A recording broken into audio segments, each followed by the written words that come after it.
우리 안녕하세요, 여러분. 이렇게 영상을 통해서 여러분들을 만나 뵙게 되어서 매우 기쁘게 생각합니다. 제가 얼마 전에 하얀 선지자 책을 소개를 했었죠. 재림 성도들, 또 안식일계통에 있는 또 엘렌 G 화이트를 선지자로 믿고 있는 모든 교단에 속한 사람들에게 제가 진리를 전달하고 싶어서 이 영상을 준비하게 되었습니다. 이 책에 대해서 제가 조금씩 영상을 통해서 우리 성도들에게 그 내용에 대해서 쉽게 이해할 수 있도록 그렇게 알려드리고자 합니다. 자, 먼저 우리 첫 번째 시간으로 재림교회의 뿌리를 찾아서라는 제목을 제가 정해봤습니다. 재림교회, 여러분 어느 교단에 우리가 속해서 신앙을 하고 있죠. 그런데 그 교단의 뿌리는 매우 중요합니다. 우리 만일 재림교회에 다닌다면 재림교회의 뿌리를 알고 지내야죠. 그 뿌리를 안다는 것은 매우 중요합니다. 왜 그런가 하면 교단의 정체성은 뿌리에 있습니다. 그 교단의 정체성이 어떤지 알려면 그 뿌리를 찾아가 보면 돼요. 그 뿌리가 다 정해져 있죠. 자, 예를 들어서 개혁주의 교단의 뿌리, 개혁주의라는 것은 이제 오늘날 이제 장로교 계통을 말하는 것이죠. 그 교단의 뿌리를 찾아가 보면 종교 개혁자들입니다. 루터, 칼빈, 찌빙글리 이런 사람들, 종교 개혁자들에 의해서 오늘날 개혁교단의 교단이 생기게 된 거지요. 또 신천지의 뿌리는 어딜까요? 네, 유재열입니다. 지금 이만희가 세웠지만은 그 뿌리는 유재열입니다. 유재열이가 시한부 종말론을 외칠 때에 이만희는 그곳에 들어가서 공부를 배웠던 사람입니다. 그런데 그 유재열은 또 어떤 사람인가? 그 뿌리를 찾아가 보면 신앙촌 박태선입니다. 이렇게 그 뿌리가 있다는 거죠. 그러니까 오늘날 신천지를 알려면 유재열을 알아야 되고 또 박태선을 알아야 돼요. 그러니까 그의 후예들입니다. 아무리 부인을 해도 우리는 유재열 모른다, 우리는 박태선 모른다, 아무리 부인을 해도 그럴 수 없어요. 그들의 교리 99%를 갖고 오는 거예요. 그렇기 때문에 그 뿌리가 중요한 거죠. 정명석, JMS 정명석에 수많은 젊은이들이 들어가 있는데 우리 정명석을 따르고 있습니다. 선생님 했지만 그 정명석은 거의 메시아처럼 따르고 있죠. 그러나 정명석의 뿌리는 통일교회 문선명입니다.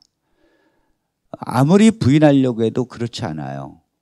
아마 정명석은 문선명이하고 연결시킬 것을 아주 싫어할 것입니다. 우리는 그들과 상관이 없다고 생각할 것입니다. 하지만 정명석의 모든 교리들은 거의 다 문선명, 통일교회 문선명이가 이미 말해놓은 것을 그대로 짜집기해서 세워놓은 것이고요. 그리고 통일교회 문선명 밑에서 정명석은 강사로 성경 교사로 있었죠. 그렇기 때문에 그 뿌리가 통일교가 되는 것입니다. 안산홍 증인회는 안산홍을 재림 예수로 믿고 있습니다. 또 장길자를 어머님으로 믿고 있죠. 어머니 하나님으로. 그러나 그들의 뿌리는 안식일교회입니다. 안식일교회 것의 절반 정도의 교리를 가지고 가서 지금 안산홍 증인회를 만든 것이고, 특별히 안식일교회가 믿고 있는 엘렌 G 화이트를 선지자로 믿고 있죠. 마찬가지로 안산홍 증인회도 엘렌 G 화이트를 선지자로 믿고 있어요. 그리고 엘렌 G 화이트이 쓴 그 책들이 거의 교리의 절반을 차지하고 있습니다.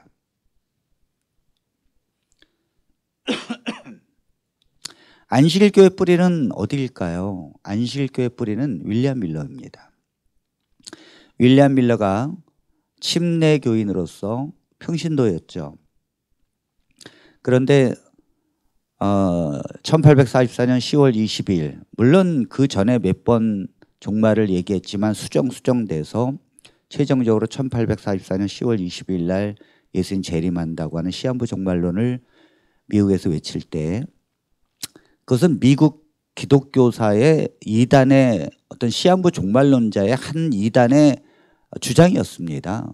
그건 정당한 영적 각성도 아니고 미국 기독교사에는 그것이 종말론을 외치는 어떤 이단의 흐름으로 이야기하지 절대 정통의 그런 영적 각성 운동은 아니에요. 시한부 종말론을 외친 그 윌리엄 밀러를 통해서 거기에 이제 미혹된 사람들, 모든 교파에서 미혹되어서 온 사람들이 결국은 안식교회를 이루게 되죠. 그래서 안식교회 뿌리는 윌리엄 밀러입니다. 윌리엄 밀러가 성경을 해석한 것 90%를 지금 안식교회는 그대로 해석하는 것입니다.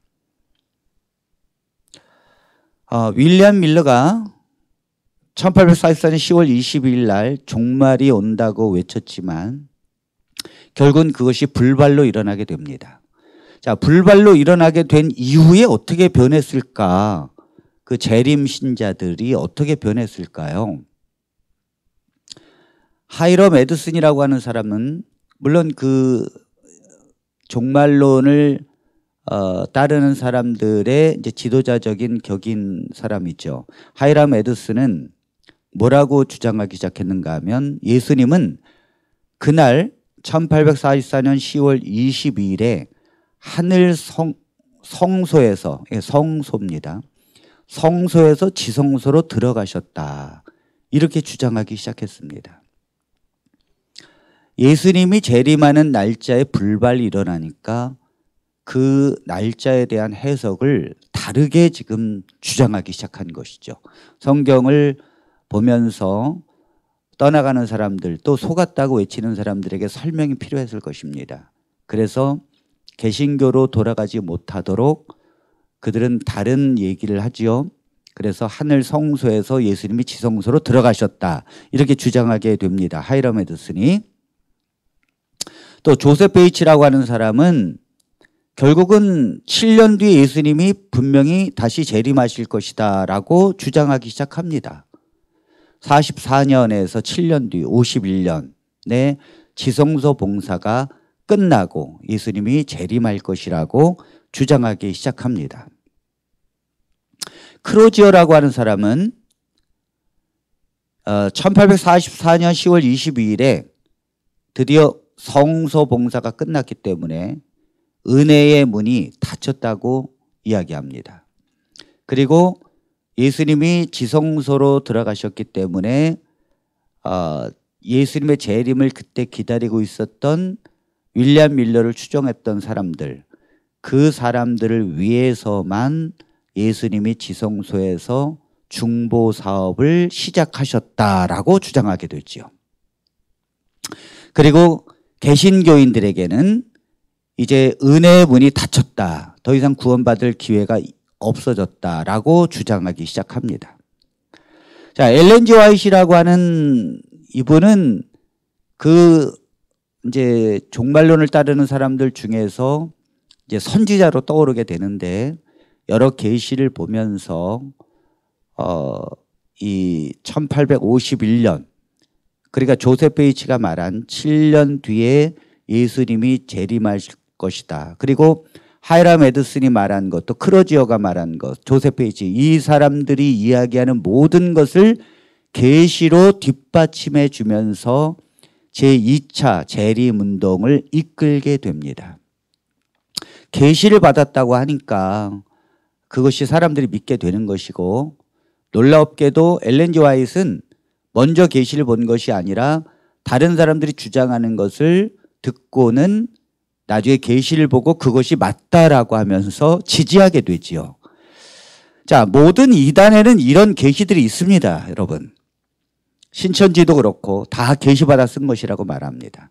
안산홍 증인에도 마찬가지, 정명석도 마찬가지예요. 하지만 그건 하나님이 주신 계시가 아닙니다. 그것은 사단이 준 거짓의 영을 받아서 환상을 보는 거예요. 이런 모든 이단들이 이런 게 있습니다. 성경에서 빗나가게 되지요. 시한부 종말론 자체가 이미 성경에서 빗나간 것입니다. 거기서 계시를 보고 환상을 보는 모든 것들은 거짓의 영을 받아서 하는 것입니다. 결코 성경적으로 맞을 수가 없어요. 결국은 1844년 10월 22일이 불발로 일어나니까 그 재림을 기다렸던 재림 신자들이 교리가 생겨나게 됩니다. 그건 뭔가 하면 성소에서 지성소로 들어갔으니 이제 성소가 더 이상 이제 봉사가 없기 때문에 문이 닫혀졌다는 것입니다. 다시 말해서 구원받을 수 있는 하나님의 은혜의 문이 닫혀졌다는 거예요. 이것이 바로 닫힌 문의 교리였습니다. 지성소 봉사를 시작했기 때문에 지성소 봉사는 중보 사역인데 예수님의 그것은 당시에 윌리엄 밀러를 따르고 개신교에서 나갔던 자들을 위해서만 예수님이 중보 사업을 하고 계시는 것이다. 이렇게 가르치게 된 거죠. 그리고 저 개신교인들에게는 구원의 문이 닫혀졌다는 것입니다. 그러면서 7년 뒤에 반드시 예수님이 다시 재림하실 것이다라고 1851년 제2차 재림 운동을 하게 됩니다. 그래서 이렇게 주장하게 됩니다. 그들은 1844년 10월 20일 이후로 죄를 용서받을 수 있는 은혜의 문이 영원히 닫혀졌다고 주장하게 됩니다. 이것이 윌리엄 밀러에 따르는 추종자들의 생각이었습니다. 또 두 번째는 성소의 첫 장막의 기간이 끝났으므로 죄의 용서의 기간이 지났다고 믿게 된 것입니다. 어떻게 이렇게 생각할 수 있을까요? 그러나 그들은 시한부 종말론을 믿고 들어왔기 때문에 그들은 다른 교리를 만들어내야 되겠고 또 그걸 주장하면서 개신교에 돌아가지 못하도록 개신교회를 바벨론화시키기 위해서 그들은 이런 거짓된 교리를 만들어내게 된 것입니다. 세 번째는 지성소 사역은 7년 동안 진행이 되며 안식일을 지키는 재림 신자들만을 위한 예수님의 사역이라고 주장하게 됩니다. 그러니까 제7일 침례교도한테 조셉 베이츠가 안식일을 배웁니다. 그리고 나서 조셉 베이츠는 그걸 주장하기 시작하죠. 결국은 이것이 재림 신자들에게 다 퍼져서 결국은 안식일을 지키는 사람들만 하나님의 인을 받고 예수님은 지성소에 들어가셔서 그들만 중보 사업을 시작하시고 저 개신교인들에게는 이제 구원의 문이 끝났다는 거예요. 이렇게 가리키니까 개신교로 돌아갈 수가 없는 것이죠. 자, 네 번째, 지성소 7년 사역이 끝나는 1851년 10월에 주님은 재림하실 것이라 굳게 믿고 있었습니다. 안식일에 하나님의 인의 교리와 그러니까 안식일이 하나님의 인이라는 거예요. 그러니까 개신교인들은 주일을 지키고 있으니까 그들은 아니고 조셉 베이츠가 1844년 10월 20일 이후로 불발로 된 이후로 제7일 침례교도한테 안식을 지켜야 된다고 배우고 나서 그것을 사람들에게 가르쳤고 그것이 하나님의 인이라고 가르친 것입니다. 그 하나님의 인, 안식일을 지키는 사람들만 구원받는다는 거예요. 그것이 이미 그때의 안식일 교회가 주장하기 시작한 것입니다. 물론 안식일 교회는 아니죠. 이런 사람들이 안식일 교회를 나중에 1863년에 이루게 됩니다. 자, 그래서 안식일에 하나님의 인의 교리와 닫힌 문의 교리. 닫힌 문이 뭐라 그랬죠? 지성소로 들어갔으니까 성소에서 지성소로 가는 문이 이제 닫혔다는 거예요. 그렇기 때문에 은혜의 기간이 끝났다는 거죠. 이제 저 개신교인들이 이 종말론을 따라서 온 이 무리 안에 들어와야 되는데 더 이상 그들이 들어올 문이 닫혔다는 것입니다. 그리고 안식일을 지키고 있는 윌리엄 밀러 추종자들만 구원을 받는다는 것이 닫힌 문의 교리예요. 이것이 정확한 그 당시의 사람들이 외쳤던 닫힌문의 교리입니다. 그래서 이것을 받아들이지 않는 개신교를 향하여 바벨론이라고 비난하게 된 것입니다. 여러분, 누가 봐도 이것은 지금 재림교회 성도들은 참 말도 안 되는 거다라고 스스로 생각이 들 것입니다. 어떻게 그 7년 동안 44년부터 51년까지 7년 동안 안식일을 지키는 밀러 추종자들만 하나님의 인을 받고 또 구원을 받을 수 있는 은혜의 문이 닫혀졌다. 이건 지금 아마 인정하지 않을 거예요. 근데 이걸 인정하지 않는 개신교를 향하여 그 당시의 사람들이 바벨론이라고 비난을 하기 시작한 거예요. 당연히 개신교에 있는 사람들은 그런 교리가 성경적이지 않다. 그건 이단의 교리다. 어떻게 그런 걸 만들어낼 수 있느냐 하면서 이야기했죠. 그걸 비방을 받으니까 개신교를 바벨론이라고 이야기하고 그들에겐 구원이 없다라고 이야기하면서 계속해서 이제 격길로 나가게 되는 것입니다. 자, 제2차 재림운동을 하던 당시 지도자들의 영적 수준이 어느 정도였는가. 이 제2차 재림운동을 하던 7년 동안 재림운동을 2차적으로 하던 지도자들의 영적 수준이 어느 정도였는가. 첫 번째는 당시 엘렌 G 화이트는 17세, 그의 남편 제임스 화이트는 23세였을 때 윌리엄 밀러가 종말론을 외친 거예요. 그러니까 1844년에 재림한다 그 당시에 엘렌 G 화이트는 17세, 그의 남편, 나중에 이제 남편이 되죠. 제임스 화이트는 23세. 그러니까 아주 청년, 젊은 나이에 그들은 따라서 온 것입니다. 네. 우리가 얼마 전에 청년들이 이태원에서 할로윈데이 한다고 그냥 친구 따라 갔다가 그게 뭔 할로윈데이가 뭔지 모르고 그냥 놀러 갔다가 죽은 사람들이 얼마나 많습니까? 그러니까 청년들이 뭘 알고 갔겠어요? 성경을. 부모들이 그게 맞다고 하니까 미혹된 거죠. 그들은 이런 어린 나이에 윌리엄 밀러를 추종하게 된 것입니다. 그리고는 지도자 역할을 하는 거예요. 그들은 성경의 원어, 히브리어나 헬라어 같은 거에 대한 지식이 전혀 없었습니다. 전혀 없었어요.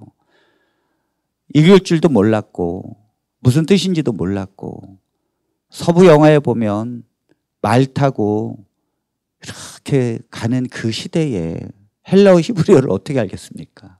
더군다나 평신도들인데 청년들인데. 근데 그들이 이런 교리들을 만들어내는 것입니다. 제2차 재림운동 지도자 중 어느 누구도 신학적 교습을 받지 못했습니다. 신학을 배우지 못했어요. 이런 상태에서 성경을, 그러니까 제가 그랬잖아요. 모든 이단의 교주들은 중학교 2학년을 넘지 못했다고. 그러니까 배움이 없었기 때문에 또 배움이 없으니까 합리적이지 못했죠. 성경을 자기가 그냥 보는 대로 해석을 하는 거예요. 이런 것을 사람들은 또 쫓아가고 이게 미혹의 영이기 때문에 참 여러분 뭐 이만희가 성경을 알겠습니까? 정말. 근데도 서울대 나오고 연고대 나온 사람들이 그 신천지 밑에 가서 따릅니다. 참 신기합니다, 이게. 이 미혹의 영이기 때문에 그렇습니다. 정명석이가 지금 이제 간음죄로 또 들어갔죠. 그런데도 연고대 다니고 서울대 다니는 그 대학생들이 그를 주로 따릅니다, 주로. 왜 그러죠? 미혹의 영이기 때문에 그래요. 미혹의 영. 미혹의 영은 이렇게 전혀 신학적인 교습이 없는 상태에서 성경을 이야기할 때에 따르고 있다는 거죠. 자, 네 번째, 대부분의 아리안주의자들로 그 당시의 지도자들은 삼일체를 믿지 않았습니다. 예수님은 창조되어진 존재로 믿고 있었다는 거예요. 지금 우리 안식일 교인들은 이걸 인정할 수가 없다고 생각하지만 그렇지 않아요. 안식일 교회가 삼위일체를 인정하기까지 많은 과정을 거쳤습니다. 삼위일체는 언제 정립됐나요? 초대교회에 이미 정립된 거예요. 2000년 동안 흔들림이 없던 이 교리를 어떻게 안식일 교회의 초창기 사람들은 인정하지 않았을까? 그것이 미혹의 영이라니까요. 다섯 번째, 그러니까 그들은 오직 종말론에만 열정이 있었고 기독교의 중요한 삼위일체라든지 십자가의 속죄라든지 예수님의 신성성이라든지 주일 예배 또 영혼 불멸설 이런 거에 대해서 비판하고 도전하려 했다는 거죠. 그러니까 기존 교회를 떠나왔으니까 다시 돌아갈 수 없고 그들이 바벨론적인 요소가 있다고 여겨지기 때문에 이 윌리엄 밀러를 따른 거거든요. 그러니까 기존에 있는 교회들을 부정하게 되는 거예요. 이게 모든 이단들이 탄생할 때 이렇게 탄생하게 됩니다. 개신교회가 부족한 면이 있을 수 있습니다, 여러분. 예수님 당시에도 죄인들과 세리들의 예수님은 친구가 되었습니다.